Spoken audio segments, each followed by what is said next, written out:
Bang. Oke, saya tanya sekarang, kalau memang ini terjadi ada indikasi korupsi, siapa yang paling bertanggung jawab, Bung Yudi? Yang paling bertanggung jawab kalau ini ya berarti ini orang-orang yang terlibat di dalam proses penunjukan Cina. Oke. Ya kan? Satu. Ya. Pejabat-pejabat Cina. Ya, pejabat Cina sama pejabat Indonesia. Pejabat Indonesia ya. Siapa itu? Kemudian ya pejabat Indonesia yang terlibat saat itu yang kemudian menegosiasikan sebagai apa? ini. Menegosiasi dengan pihak Cina. Nah, kemudian siapa yang memerintahkan untuk memutuskan akhirnya ya? Ya, ke Cina gitu. Baik. Kalau kita bicara mengenai ini kan pasti udah bukan suap menyuap, nggak ada orang yang mau menjadi whistleblower. Ya, kita hanya ini akan bermain di pasal 2 ayat 1 dan pasal 3 terkait dengan kerugian keuangan negara. Ya. Nah, kalau untuk itu ya tentu tadi perbuatan-perbuatan melawan hukum harus dikumpulkan. Ya. Kemudian yang kedua kewenangan. Sekarang kewenangannya di mana? Karena kalau kita bicara mengenai pasti BUMN 4 itu pasti mereka mengatakan bahwa mereka sudah sesuai dengan BJR. Apa itu? Ya, Business Judgment Rule. Artinya ini adalah risiko bisnis ketika rugi. Tetapi ingat ya bahwa ternyata ya kerugian itu sangat luar biasa. Ya, nah ini yang harus dibongkar oleh mereka. Dan ingat loh, Pak Said Didu kan udah berganti nih orang-orangnya nih. Ini kan bukan orang yang saat itu. Ya, Desenison ada pada saat itu. Tapi kan masih hidup semua. Saya sebutkan nama-namanya tadi masih gampang. Nah,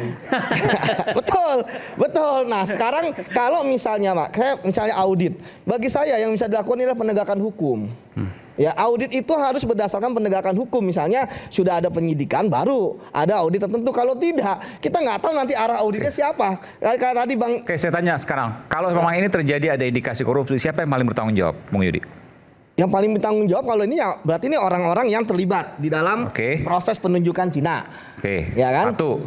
Pejabat-pejabat Cina. Ya, pejabat Cina sama pejabat Indonesia. Pejabat Indonesia siapa itu? Kemudian ya pejabat Indonesia yang terlibat saat itu yang kemudian menegosiasikan sebagai apa? Ini. Menegosiasi dengan pihak Cina. Nah, kemudian siapa yang memerintahkan untuk memutuskan akhirnya ya? Ya, ke Cina gitu. Baik. Saya boleh nggak sebentar? Saya ke Bung Boni sebentar. Bung Boni ada pertanyaan? Atau mau lanjut dulu? Ada pertanyaan? Bukan, tadi kan Bapak ini menampilkan data-data kuantitatif soal hitungan Jepang proposalnya, Cina proposalnya dengan perbedaan angka.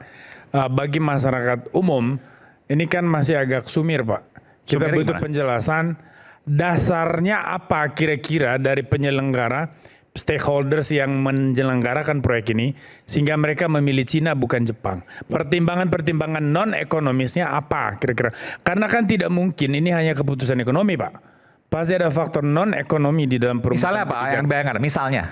Saya bayangkan misalnya bisa saja dengan Cina mungkin ada konsekuensi keberlanjutan kontrak kerjasama di sektor yang lain sehingga lebih menguntungkan di titik yang lain bukan hanya di aspek di WUS rugi nggak apa-apa asal yang lain ada kerjasama. Misalnya, artinya kan barangkali ada pertimbangan lain. Saya tidak tahu Pak. Saya bertanya sebagai orang awam. Ini artinya bundling. Bundling, Iya. Nah, sekarang bandingnya saat itu ditukar dengan apa? Katakanlah proyek di tempat. Enggak, misalnya Pak. Misalnya ada seperti itu. Benar, kalau bisa ada seperti itu kan artinya bundling.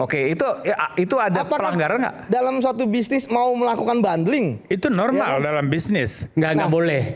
Saya tidak tahu, saya dalam bertanya. pengadaan barang. Nggak boleh sama sekali. Dalam pengadaan barang publik itu harusnya per project. Mana bisa untuk ditikan saya Anda rugi nanti saya kasihkan di sana gitu. Bukan Pak, ini tadi kan saya bertanya, itu kan ditanyain oleh Bung Aiman contoh yang mau ditanyain. Ya saya menanyakan itu. Ya makanya saya jawab. That's not my very opinion. Jadi Bapak punya tanggung jawab menjelaskan. Makanya saya jawab. Karena Bapak yang menghadirkan data. Silakan, sebentar. Silakan. Kan kita mesti bertanya, apa yang menyebabkan perpindahan itu ke Cina? Dari Jepang ke Cina. Jawaban resmi pemerintah nih yang diucapkan oleh Rini Sumarno, kenapa kami memilih Cina? Karena Cina tidak minta jaminan pemerintah. Itu. Dan tidak minta jaminan untuk mengambil dari APBN. Itu pernyataan resmi. Jadi ketika dia berubah kemudian pemerintah terlibat, itu tanda tanya besar. Jadi itu luar biasa kesalahannya. Nah, saya kira itu. Cuma saya tambahkan, ini kan ini 3 kali pelanggaran loh. 3 kali pelanggaran? Ya. Setelah eskalasi, bunga dan cost of run. 3 kali kenaikan. Ini semua harusnya terbuka siapa tim negosiasinya. Nah, Yang bisa mengetahui semua hanya 2 orang. Rini Sumarno dan Luhut Binsar Panjaitan.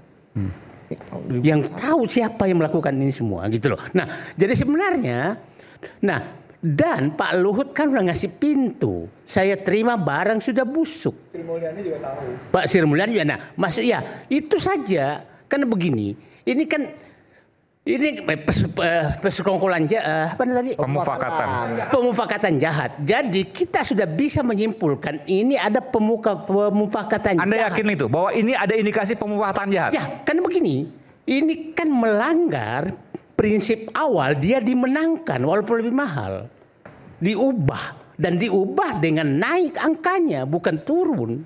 Nah, artinya orang dari China dengan orang di Indonesia itu bermufakat. Oke. Ya. Saya mau melanjutkan sedikit. Oke. Tadi dikatakan bahwa dalam transportasi atau barang publik itu dibilang bahwa B2G adalah hal yang biasa. Ya, bahwa itu. Kalau dikatakan itu, kalau B2G berarti barang biasa, kenapa pada saat ini Jepang tidak dimenangkan? Oke. Ya, pertanyaan besar ini.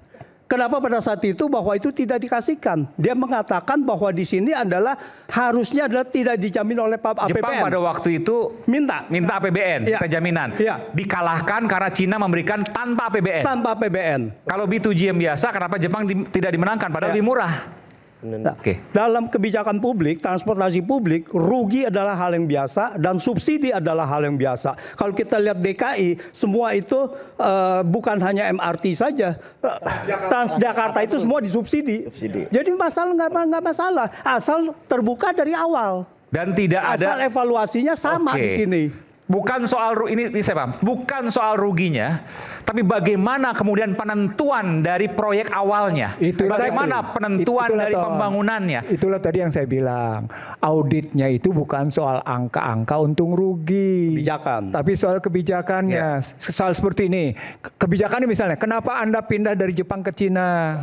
Kenapa Anda pindah kemudian dari posisi naik menjadi 6,7 dari 5,5? Kenapa kemudian Anda pindah setujui menjadi ditanggung oleh APBN menjadi 7,270 gitu loh. Kenapa 3,4% disetujui? Disetujui. Kenapa bunganya kebijakan. Jadi bukan soal itunya, soal kebijakan itunya. Gitu. Dan itu sudah ada di Perpres nomor 93 2021. Penugasan itu ada. Jadi saya menyatakan, nggak usah tanya ini karena Presiden Jokowi sudah menugaskan periksa ini. Ya kita nggak tahu apakah Luhut melakukan tugasnya dengan baik gitu loh. Jadi nggak usah terlalu menyatakan bahwa ini kebencian ke Jokowi. Bukan, siapapun pejabat publik yang pernah melakukan kesalahan itu harus bertanggungjawabkan. Itu normal saja. Oke, baik. Nanti saya berikan kesempatan tetaplah bersama kami di Rakyat Bersuara. Oke.